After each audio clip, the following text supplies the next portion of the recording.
प्रिय पाठकों, कैसे हैं आप लोग। उम्मीद करता हूं आप लोग अच्छे होंगे। मैं अनुज कुमार सिंह, पुस्तकालय अध्यक्ष, आज आप लोग के बीच पुनः उपस्थित हूं। आज आप लोग के बीच बात करेंगे पृथ्वीराज चौहान का इतिहास। पृथ्वीराज चौहान भारतीय इतिहास में एक बहुत ही अविस्मरणीय नाम है। चौहान वंश में जन्मे पृथ्वीराज चौहान आखिरी हिंदू शासक थे। महज 11 वर्ष की उम्र में उन्होंने अपने पिता की मृत्यु के पश्चात दिल्ली और अजमेर का शासन संभाला और उसे कई सीमाओं तक फैलाया भी था, परंतु अंत में वे राजनीति का शिकार हुए और अपनी रियासत हार बैठे। परंतु उनकी हार के बाद कोई हिंदू शासक उनकी कमी पूरी नहीं कर पाया। पृथ्वीराज को राय पिथौरा भी कहा जाता था। पृथ्वीराज चौहान बचपन से ही एक कुशल योद्धा थे। उन्होंने युद्ध के अनेक गुण सीखे थे। उन्होंने अपने बाल्यकाल से शब्दभेदी बाण विद्या का अभ्यास किया करते थे। अब इसी क्रम में पृथ्वीराज चौहान का जन्म को जानना जरूरी होगा। धरती के महान शासक पृथ्वीराज चौहान का जन्म 1166 ईस्वी में हुआ था। पृथ्वीराज अजमेर के महाराज सोमेश्वर और कपूरी देवी की संतान थे। पृथ्वीराज का जन्म उनके माता पिता के विवाह के 12 वर्षों के बाद हुआ था। यह राज्य में खलबली का कारण बन गया और राज्य में उनकी मृत्यु को लेकर जन्म समय से ही षड्यंत्र रचा जाने लगा, परंतु वे बचते चले गए। परंतु 11 वर्ष की आयु में पृथ्वीराज के सिर से पिता का हाथ उठ गया था, जिसके बाद भी उन्होंने अपने दायित्व के अच्छी तरह से निभाए और लगातार अन्य राजाओं को पराजित कर अपने राज्य का विस्तार करते गए।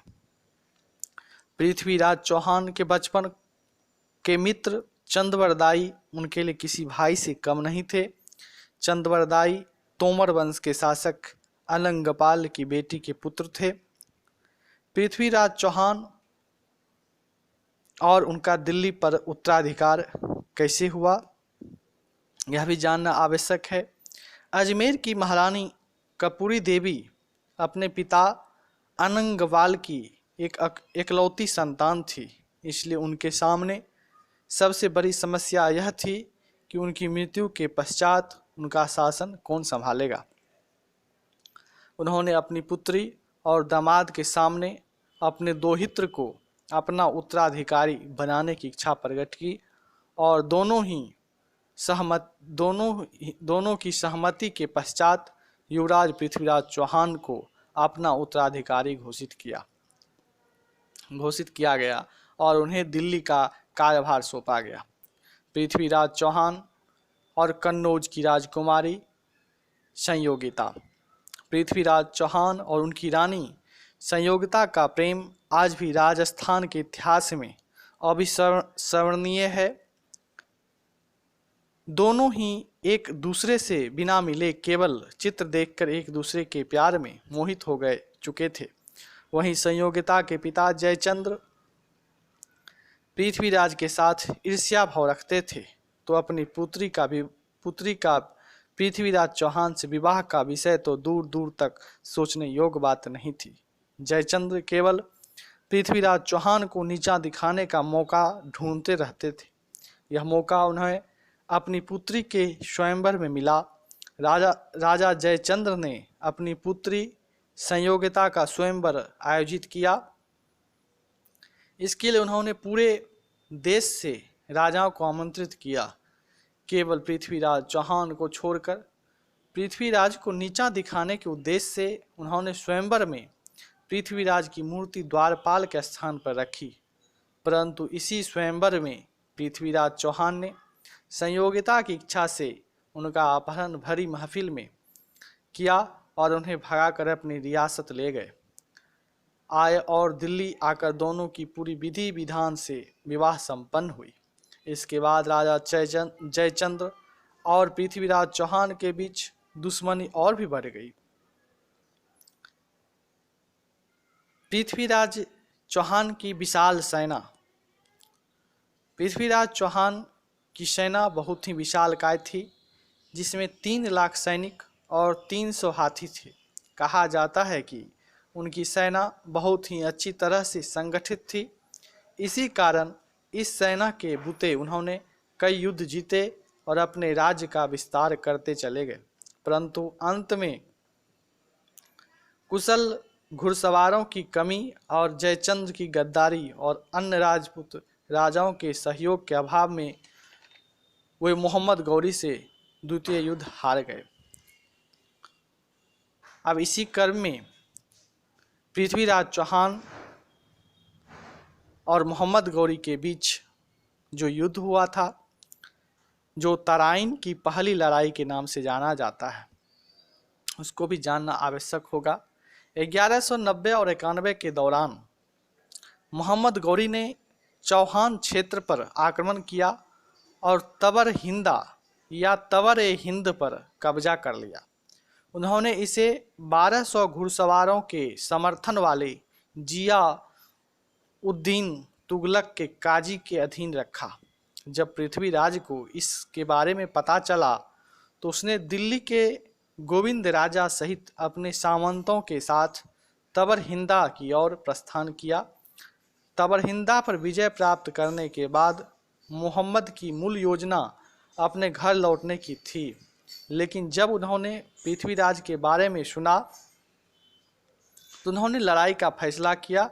वह एक सेना के साथ चल पड़े और तराइन में पृथ्वीराज की सेना का सामना किया।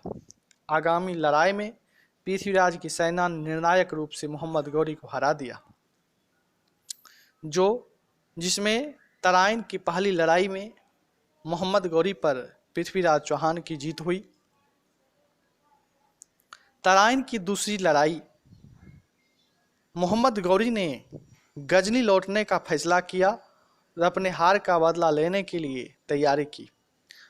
तबकात नासिरी के अनुसार उन्होंने अगले कुछ महीनों में 1,20,000 चुनिंदा अफगान, ताजिक और तुर्क घुड़सवारों की एक सुसज्जित सेना इकट्ठा की।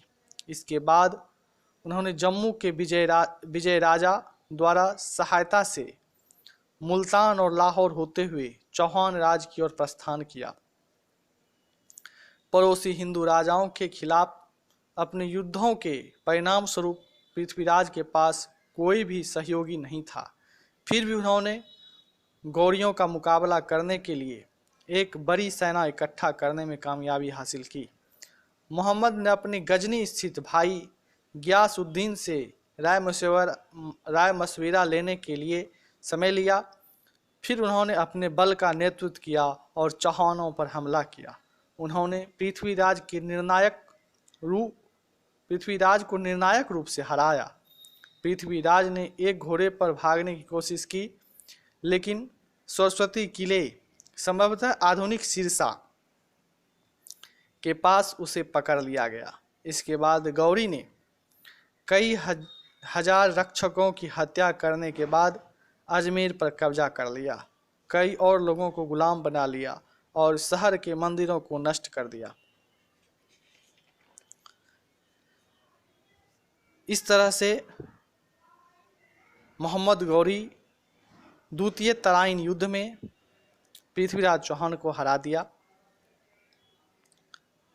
पृथ्वीराज चौहान की मृत्यु मोहम्मद गौरी से द्वितीय तराइन का युद्ध हारने के पश्चात पृथ्वीराज चौहान को बंदी बनाकर उनके राज्य ले जाया गया। वहां उन्हें यातनाएं दी गई तथा पृथ्वीराज की आंखों को लोहे की गर्म सरियों द्वारा जलाया गया। इससे वे अपनी आंखों की रोशनी खो बैठे।